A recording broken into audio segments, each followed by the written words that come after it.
learners, jumpa lagi di Virtual Education Academy. Kali ini kita akan belajar tentang noun yaitu kata benda dan pronoun yaitu kata ganti benda.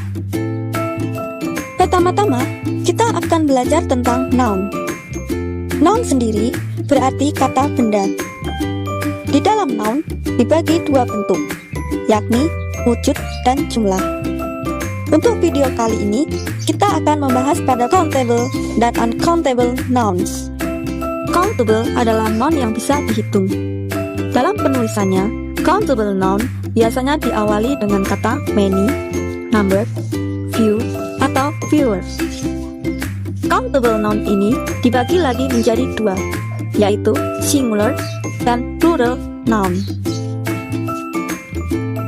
Singular noun adalah kata benda tunggal. Biasanya, singular noun dapat diidentifikasi dengan adanya kata each, every, single, one, dan a. Plural noun adalah kata benda jamak. Biasanya, plural noun dapat diidentifikasi dengan adanya kata both, two, many, several, dan various. Contoh dari singular dan plural noun dapat dilihat pada tabel di bawah ini.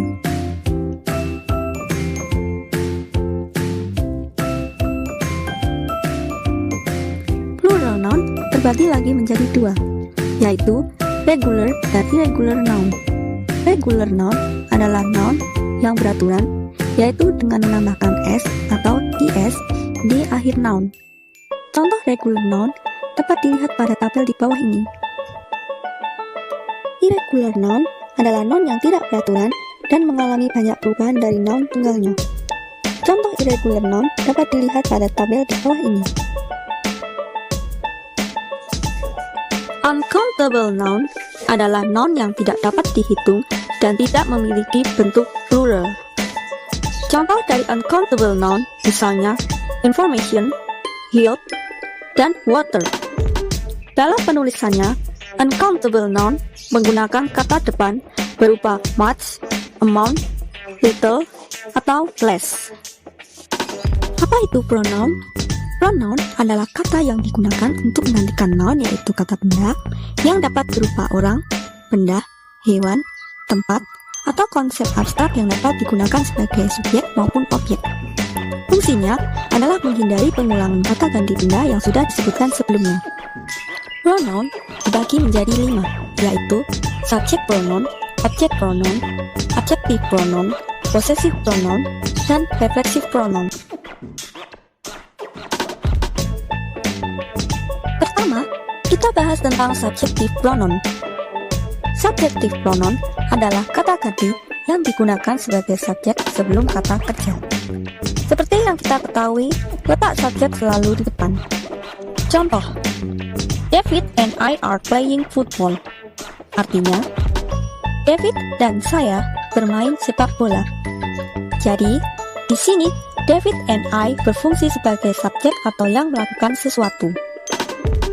Kemudian, ada objective pronoun atau kata ganti yang digunakan sebagai objek setelah kata kerja. Nah, di sini mulai ada perubahan, yang mana I berubah menjadi me apabila fungsinya sebagai objek. Kemudian we berubah menjadi us. Lalu he berubah menjadi him. Dan seterusnya. Contoh, I can use this application. Can you help me? Artinya, saya tidak bisa menggunakan aplikasi ini.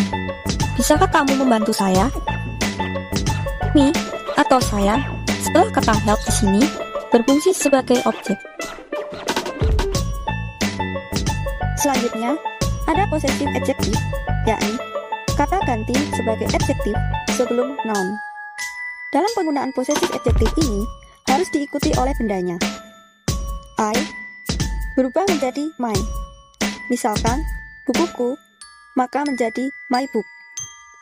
Bukumu, yang artinya your book. Buku mereka, yang artinya their book, dan seterusnya. Contoh, sorry, I do not know. This is your bag. Yang artinya, maaf, aku tidak tahu. Ini adalah tasmu. Jadi, your harus diikuti oleh bendanya. Nah, di sini yang dimiliki adalah bag. Setelah itu, ada possessive pronoun, yakni kata ganti yang menunjukkan kepemilikan atas benda. Perbedaannya dengan possessive adjective adalah pada possessive pronoun tidak diikuti oleh bendanya. Maka, mine berarti milikku, yours berarti milikmu, hers berarti miliknya perempuan, dan lain seterusnya. Contoh yang pertama, this is my motorcycle, yang artinya, ini adalah sepeda motorku. Contoh yang kedua, this motorcycle is mine, yang artinya, sepeda motor ini milikku. Nah, dari sini, sudah terlihat perbedaannya bukan? Pada possessive pronoun tidak diikuti oleh benda di belakang katanya. Kemudian, yang terakhir ada reflexive pronoun, yaitu kata ganti subjek yang digunakan menunjukkan bahwa subjek dan objeknya adalah orang atau benda yang sama. I menjadi myself, lalu you memiliki dua bentuk, yaitu tunggal dan jamak.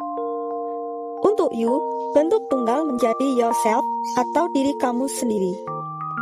Sedangkan dalam bentuk jamak, you menjadi yourselves atau kalian sendiri. Contoh, Lina bought a cake for herself, yang artinya Lina membeli kue untuk dirinya sendiri. Jadi, herself di sini menerangkan Lina. Apakah teman-teman sudah paham? Jika kalian mau nambahin atau masih bingung, bisa diskusi di kolom komentar ya. Jangan lupa like, share, dan subscribe channel YouTube Virtual Education Academy, dan follow juga sosial media Virtual Education Academy lainnya ya.